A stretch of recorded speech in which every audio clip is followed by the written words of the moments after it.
So this is a message to some of my students. I wanted to at least start having some critical conversations this week, and please write me back.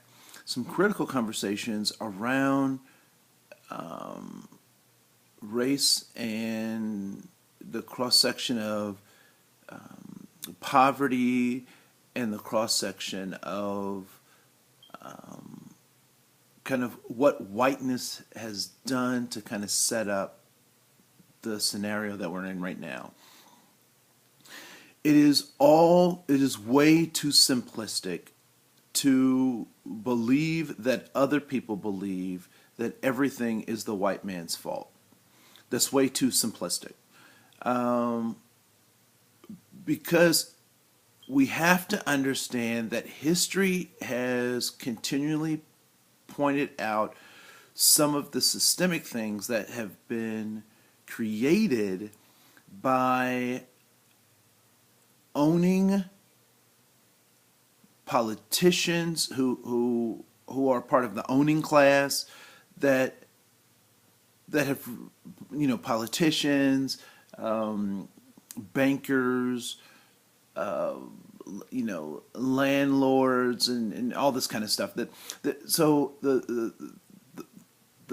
owning class of individuals, who the majority of those individuals happen to be white, really set up a complex matrix of policies and procedures that have left us with what we have today. And so to say that it's just the white man's fault, or to try um, to use that as a pivoting point is not helpful, and it's not what people are saying, although that may be what people are feeling. And so we really have to be critical in our conversations, and to know that the problem isn't that simple, that white people are bad. For example, the the problem with drugs in the community is not that white people distributed drugs. Black people and other people of color actually sold drugs to other black people in their local community, with the understanding that those people who sold those drugs in those communities, that got people addicted, that left people with very few choices, did not grow or bring those drugs into the community. So they didn't grow those drugs they didn't bring them or grow those drugs in the country. So to not understand that there is a larger system that drives individuals' behaviors is to ignore some of those facts. So those pieces become important when we talk about children in classrooms. We talk about specifically urban kids, and for some reason we've locked on to the stereotype of the poor black kid. In one of the essays, in one of the sections of the course, we did talk about the Harlem Children's Zone. We talked, there were examples of students who were doing well, where poverty was still an issue, but for some reason it feels as though we've really locked on to this other thing. And I wanna adjust that, because human potential is on a spectrum. There's a spectrum of human, not only potential but achievement. And so how do we get folks, whatever the background is, to that higher level of achievement? Well, first of all, we cannot ignore the stories and the histories of things that have happened in the past. So we have to recognize those, even if some of those things seem indicting to either ourselves as individuals or as a country. We have to recognize those things so that we can identify them and isolate them so that they don't become a problem. I've used the metaphor or the analogy before, that we've had we've fallen off of our bikes when we were kids and we still have that scar. Well, I will also say, for some of us, we've got bigger scars that have happened to us.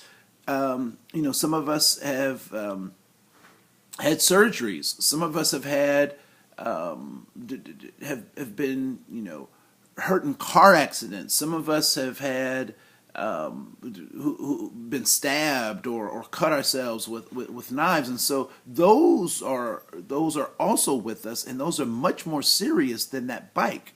And what I'm trying to offer is that the system of oppression that consistently is trying to dismantle the humanity of poor people, of so-called minority groups, as well as working class white folks. The system's trying to dismantle their humanity as well. There is a reason why Britney Spears cut off her hair and lost it for a minute. There is a reason. And her reason, the rationale behind that, is directly connected to what is going on in the lives of poor, working class, multiracial groups in America. We've set up these expectations that people become these rugged individuals, when in fact that has never been the truth, and it is not the truth today. Because our parents made certain sacrifices, we are able to stand on their shoulders and be successful. Whatever success means, however whatever decisions that they made. Now, they created the platform for us. What I'm submitting on a consistent basis is that the platforms have never been equal. In the near future, I don't see that they will ever be equal. But the point is that we create opportunities for folks to get a quality education, because that is the equalizer. And unfortunately, we have had equal access to education, but not equity in the educational system. And so as we move forward, I really want us to think about that. Thus far in the class, we have not been trying to pinpoint the finger on any one specific group, but actually been trying to point out that there is a lack of equity in our systems. Another thing we haven't been pointing out is what are the success rates of upper class African Americans along with their white counterparts. There are very few studies that talk about that. It's funny. I have friends. I know people whose children go to some of the most elite private schools, who pay either cash or pay on the fee schedule that everybody else is paying on, and they oftentimes are asked, are they on scholarship? What special programs are they in? And the assumption is never that this is an equal to me. They must be on some kind of special program. And so that becomes problematic as well, because it is very difficult oftentimes, because of the entitlement system that we've created in the United States, for people to actually believe that people from other or different racial or ethnic groups could actually be my equal. And it's not something that people have really talked about or taught their kids, but it is certainly something that comes up on a regular basis. And so we need to be attentive to that, and I really want to have some concrete discussions about that. We can't teach what we don't know. I tried to make sure that framework was a part of the conversation, that he has a point of view that I think can relate to how people interact, particularly white people, how white people can approach the topic of diversity and inclusion.